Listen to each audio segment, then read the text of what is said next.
Well, good afternoon, evening, morning, wherever you are in God's beautiful world. Um, in Iowa here, it is above freezing. We have a beautiful sunny day. Unfortunately, we have a snow and ice pack that I'm not willing to brave on my motorcycle. Otherwise, I'd be riding.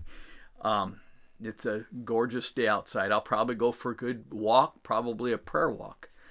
I want to talk to you just for a minute about being able to turn your motorcycle.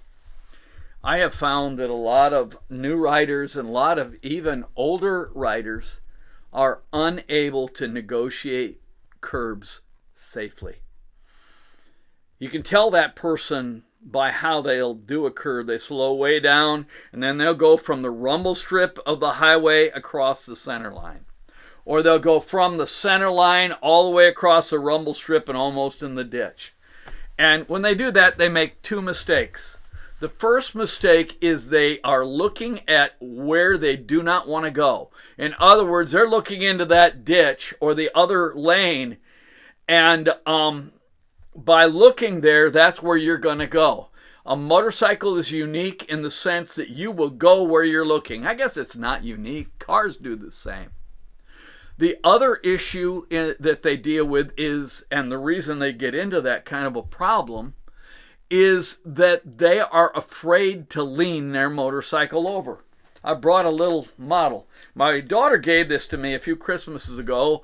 I was riding I want to say a Yamaha at that time, and she knew I kind of wanted to get a Harley, and so she gave me this. She said, "Daddy, this is your Harley," and it came with a box of Miracle-Gro. Okay, let me use this as a demonstration, though. Motorcycles turn by what we call camber steer. And in other words, by leaning over is actually how a motorcycle is going to turn. Cars steer by thrust steer. They turn their wheels and it pushes them away from where they don't want to go. It pushes them back. It forces them out. With camber steer, you have to lean your motorcycle. If you don't lean it, it won't turn. And so people who are afraid to lean, they only get a little bit of lean and then off the road, a little bit of lean over the center line. You've got to be able to lean your motorcycle. You can lean your motorcycle much further than you think you can. You're not going to wreck.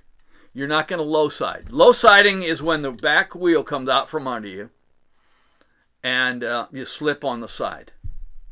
High siding is when you come over this side.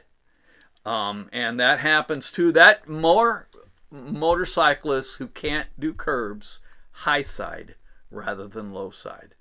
They're afraid of low siding. They're afraid it's going to slip out from under them, and so they don't lean. A third thing that is involved in turning a motorcycle is what we call counter steering. In other words, if you want to go to the right, you push your handlebar right. If you want to go left, you push your handlebar left. It's one of those things that I call it like neck reining a horse, okay? You want to go left, you go left, right, you go right. You could do the same thing with a motorcycle. Hook some reins up on your bike and do it that way. I wouldn't recommend it. But counter steering is really important. That comes into play at, I think probably 15 miles an hour or faster. You will always counter steer to turn your motorcycle. It won't turn otherwise. You don't realize you're doing it, and sometimes you don't know you're doing it. So where you're looking is where you're going to go. Always. Leaning your motorcycle is how you're going to turn.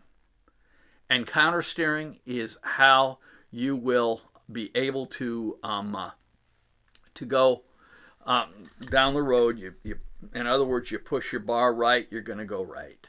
Because what you're doing is you're leaning it over. You push your handlebar left, you go left. So what do? How do you learn to curve? Can I make a suggestion? Find an empty parking lot and work on technique. Now, there are a couple things that I may mention in the future. Well, I'll mention it today. We've got time. One of the things is learning to use your clutch. There is a zone. Jerry Palladino, who teaches riding courses, teaches what he calls the friction zone. In other words, when your clutch begins to engage to the end, you want to be right in the middle of that, to where you feather the clutch for your power and you coordinate that with the throttle, and then you touch your rear brake. You can do that well in a parking lot. And so I would encourage you to practice those things. I would also encourage you to take an advanced rider's course. I think it would do anyone well to take an advanced rider's course, to learn really how to ride your motorcycle. Listen, you paid a lot of money for your bike. I know. I paid a lot of money for my bike. I've got a guy that sold it to me. The dealership was after me to get a new one. I said, you don't understand. I bought my last motorcycle as far as my main bike. I'm going to probably be buried. Well, I won't be buried with it, but I will die with that being my motorcycle. The reason I told him is I've never had a new motorcycle in my whole life, and I'm just going to keep it. There's nothing wrong with it. In fact, he said, don't think of time trade. I said, why? You think there's something wrong with this bike? Something I need to do? We can put some engines in it, rebuild and things like that. But, and I've lost my train of thought here, but I want to encourage you to take an advanced rider's course. You spend a lot of money on bikes. That's where I'm at. You spend a lot of money on your motorcycle. You should be able to do more than just go straight with it and ride it to a bike night and park it against the curb and look cool. Okay. I put a lot of miles a year on my motorcycle. I am no expert. Believe me, there are men and women that ride motorcycles much better than I do. But you've got to learn to do the curves, to get your bike leaned over, to learn how it leans, how it handles. If you will look at my bike, on the right side of my motorcycle, the heat shield of my exhaust has about that long a scrape. It's about that wide and about that long. And it's just scraped off. On the left side, the floorboard has a couple pads about that long that have scrapes on them. That's because I've been over quite a ways. And I brought her down. You hear the grind and you go, ooh, but you get through the curve. I also like to have a little power, even when going down the road. If I'm in a really, really tight curve, I'm going to drop it a gear. I'll downshift so that I have power to that rear wheel, and I will give it just a little bit of gas. Not a lot. You give it too much and you'll go around there like a flat tracker, and I don't mind that either. But it's nice to have a little power to your rear wheel. When you're riding, it takes some courage to lean it over. I understand that, but once you learn it, it is a fun thing. As a rider, you need to understand how to go straight, and how to stay on the road. I'm going to share some verses with you. I will probably share some more things in the future on doing curves and riding curves, but I understand that you can hit a curve and you can stay, I call it, in that tire track that you're at. And you don't have to budge from that tire track. You don't have to take up the whole stinking road to do a curve. You can stay right in that tire track and just hold her tight. Our vice president, Big T, and I have ridden thousands of miles together. We have done thousands of curves. We should count them up sometime together. We have ridden side by side through every curve, and we have had occasion where we have gone through those curves maybe a little hotter than we should. But we stayed in our track because we learned to lean that motorcycle. It's not going to fall over. Listen, Your bike has two gyroscopes on it, a rear wheel and a front wheel. Gyroscopes always want to right themselves as long as they're turning.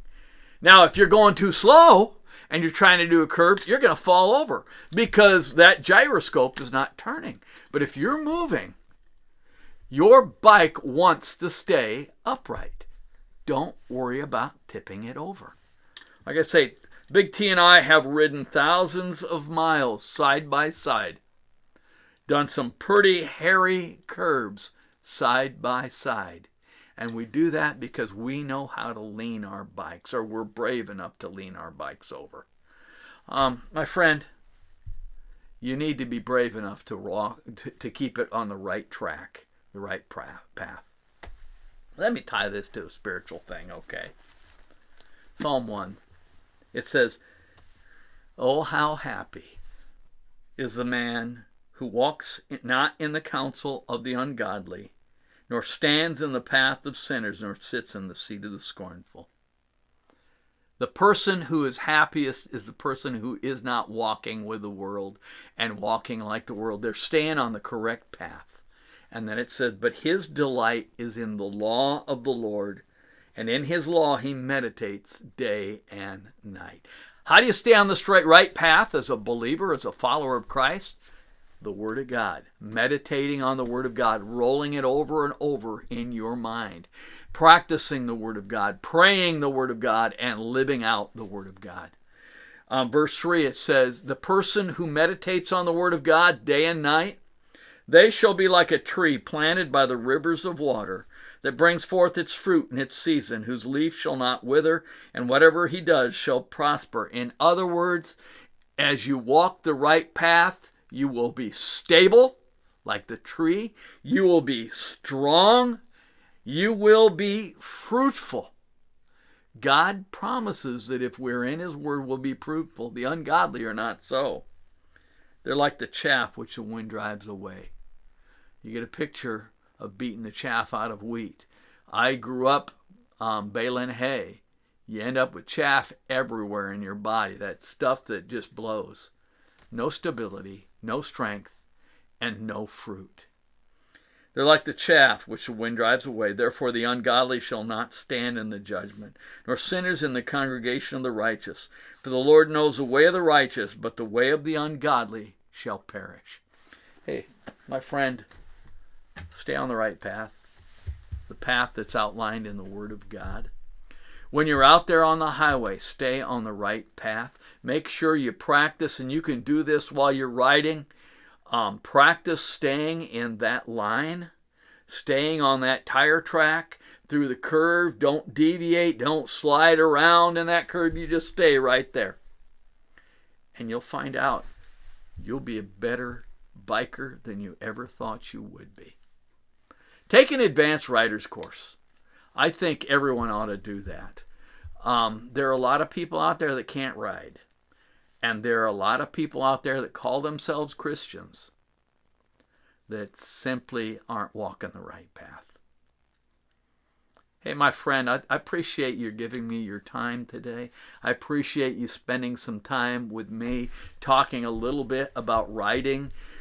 Next video, I think I may talk about equipment on your bike, checking out your bike and making sure that your bike is shipshape. I'll talk to you in the future about what were my other things. Making sure your bike is good shape, making sure you practice, you spend time practicing. We're going to deal with some motorcycle tips, some things to do, maybe even planning rides as a group. And I hope that you have a great wintertime and a great summer this coming year. 2021 should be a better year than 2020, although 2020 was not a bad year. I want to encourage you to ride safe and keep serving Jesus.